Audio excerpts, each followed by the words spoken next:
For off of Les Snead, just real quick, let's go back to McDuffie getting trade, huge trade, right? One of the best corners in football. I first off, just because playing that clip, I had somebody tell me, and I said this on my podcast yesterday, that I trust in the NFL and last week at the NFL Combine, who told me to keep my eyes on the Rams. The Rams might do something big here, right? So I was kind of expecting it. And then I saw Les Snead's comments 2 days ago. I saw them, that day, and I was kind of like, man, I mean, is he trolling people? Is he trolling us? Because he's kind of been like that even before with prior trades, kind of hinted at them and like with a little grin on his face, and then they've come to fruition, 2 or 3 days later or a week later.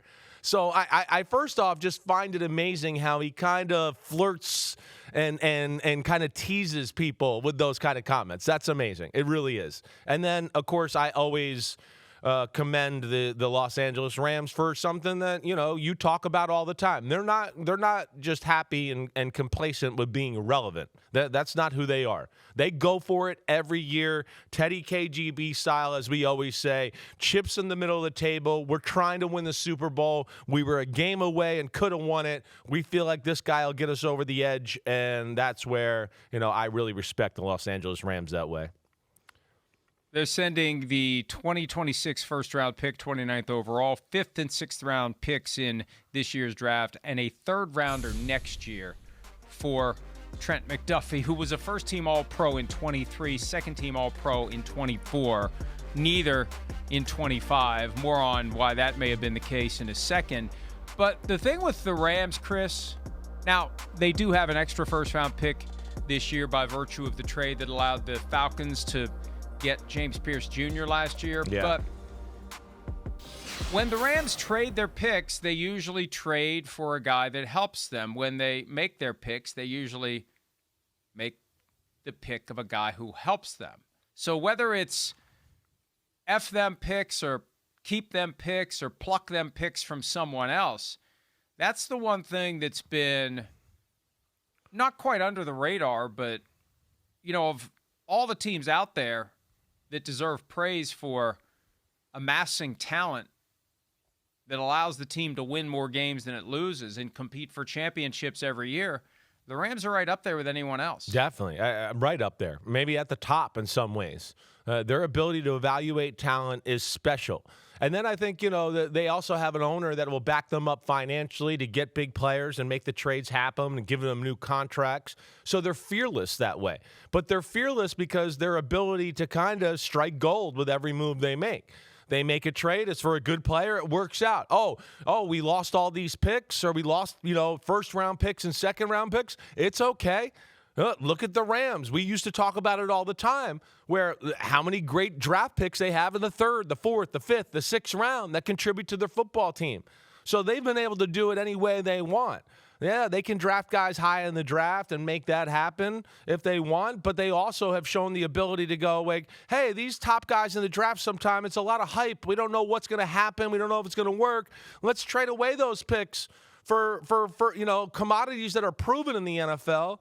And now we'll use our magic and dig in, and we feel like we're really good when we get down the board and get to, player 100 and 150, and our ability to evaluate those guys, we feel like we're better than everybody else. And to this point, they've shown that they're better than just about everybody else, and that's what's really impressive about them and Les Snead and McVay and Kroenke. With that said, and look, it helps to have an owner who has the liquid cash to support what you're trying to do by way of paying players. Totally. There's still a salary cap that everyone must comply with, but as the Eagles have shown, and Howie Roseman last week at the Scouting Combine was very quick to praise Jeffrey Lurie for being willing to embrace a strategy of cash over cap with voidable years and rolling roster bonuses that take advantage of the fact that a cap dollar means less today than it does tomorrow. So anytime you can kick the can into future years, you're paying the guy what you're paying him.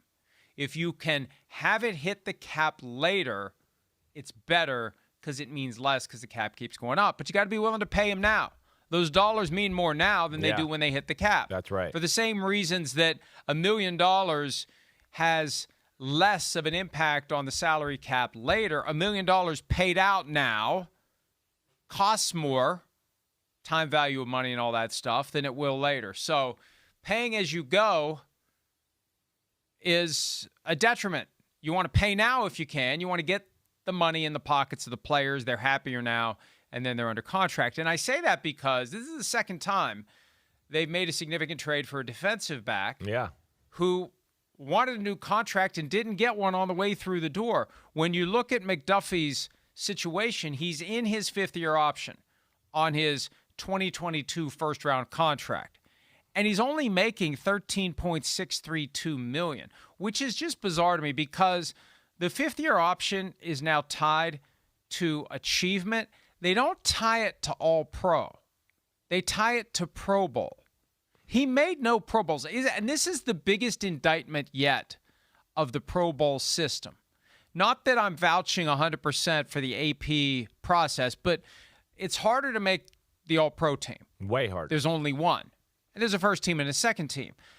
But the Pro Bowl blend of 33% fans, 33% players, 33% coaches, that's resulted in Trent McDuffie being 0 for 4, and more importantly, 0 for 3, because the first 3 years, the Pro Bowls made the first 3 years, is what boosts your fifth-year option significantly. So here he is at $13 million for 2026.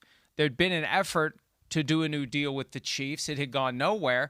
And I think at the end of the day, the Chiefs made the same assessment with McDuffie that they made 4 years ago with Tyreek Hill. The player wants more than we're willing to pay him. Let's trade him. Now, with Tyreek Hill, there were, maybe other issues. It's kind of a pain in the butt. He's not content to be third fiddle behind Patrick Mahomes and Travis Kelce in Kansas City. But at the core, and this is all documented, when Davante Adams signed his contract with the Raiders, traded from the Packers to the Raiders with a new contract on the way through the door, that number made Tyreek Hill say, ho, if he's worth 28, I'm worth more. I want more. I want it now. And the Chiefs traded him to the Dolphins. The Dolphins gave it to him on the way through the door. This is the risk the Rams are taking. You give up a 1, a 3, a 5, and a 6 for a guy who's under contract for 1 year. He's got the leverage now. If you don't have a general understanding right now that the folks at CAA are going to do a contract that is acceptable to the Rams and acceptable to the player sooner rather than later, you've taken the chance that you've devoted all that as assets to a guy you're going to have to use the franchise tag on next year. Yeah, I would be shocked. I hear everything you're saying. There's risk there, but I would be shocked if something doesn't get done sooner rather than later. Knowing that, I would think that's a big part of the reason why the trade happened. He's been told he's going to get a new contract. That's what I would think. I know we're going to hit on the Chiefs a little bit later, but just quickly on that and off of what you said, hey, the Chiefs and where they were and with the Tyreek Hill thing and the situations and some of the off the field and the age and all that. And I think the Chiefs at that time were like, hey, we're set up. We're good. Tyreek Hill ain't going to make or break us. I think there was a little bit of that. Right now, I think the Chiefs are a little bit like, no, we got a few issues and holes in our roster. We got to fix some things, and I don't know if I can pay you all this money, even though we like you and we drafted you.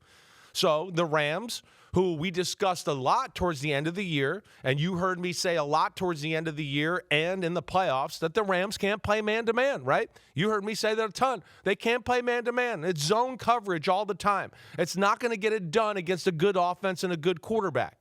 And we saw Sam Darnold have his way in the NFC Championship game because of that. So they go, we got to get some cover corners. We got to be able to play man-to-man on 3rd and 4 at times, or 3rd and 5. You can't do that in the NFL and play zone and think you're going to get away with it with all these guys and these magicians we got as far as offensive coordinators, the formations, and the quarterbacks. It's just too hard to go, oh, we're going to play zone and be all over every little spot of the field. No, at some point you just got to go, hey, I got this guy, I got that guy, I got that guy. We're going to blitz, and we're going to make it really hard on the offense. And I think that's what the Rams realize. Then on top of that, they have Trent McDuffie's old coach there and Jimmy Lake. Jimmy Lake was with me in Tampa Bay back in the day with Mike Tomlin and everybody and the whole crew. So he's a guy that's got direct knowledge and coaching the secondary of the Rams and knows Trent McDuffie. And I think all those things right there kind of led to what we saw yesterday, which was, one of the cooler things of the offseason so far, because Trent McDuffie is in that conversation for one of the 5 best corners in the NFL. And at a time when we're all keeping an eye on what the Raiders are going to do with Max Crosby, another high-end defensive player who, again, All-Pro 1 year, his second year in the league, second-team All-Pro his third year. He's now on the move and going back to Los Angeles. He grew up in the L.A. suburbs. That Pro Bowl Last All-Pro year, thing is so stupid. Just because I just got to say it. It's so stupid. Again, I just can't even believe that that's not added into the formula a little bit. Like going, hey, wait, what about All-Pro? Because that's really the honor to get. Like I just am shocked by that. And I would need to find some comparable players who I just need to go look at the formula. That's the procrastination move. Like, I really don't want to open up the CBA and try to make sense of all the words, phrases, and clauses as to what it takes. But I don't think it's all that complicated. There are specific markers that will boost a player's fifth-year option. It used to be done. Hell, at one point it was like average. It was very different than it is now, and it's so different now. I forget how it used to be. Mm-hmm. But now it is largely driven by honors and achievements in your early years, and All-Pro isn't one that will boost it. So here's McDuffie at $13 million. Hi, it's Mike Florio. Thanks for watching PFT on YouTube. Hit subscribe for the latest news and analysis from Pro Football Talk.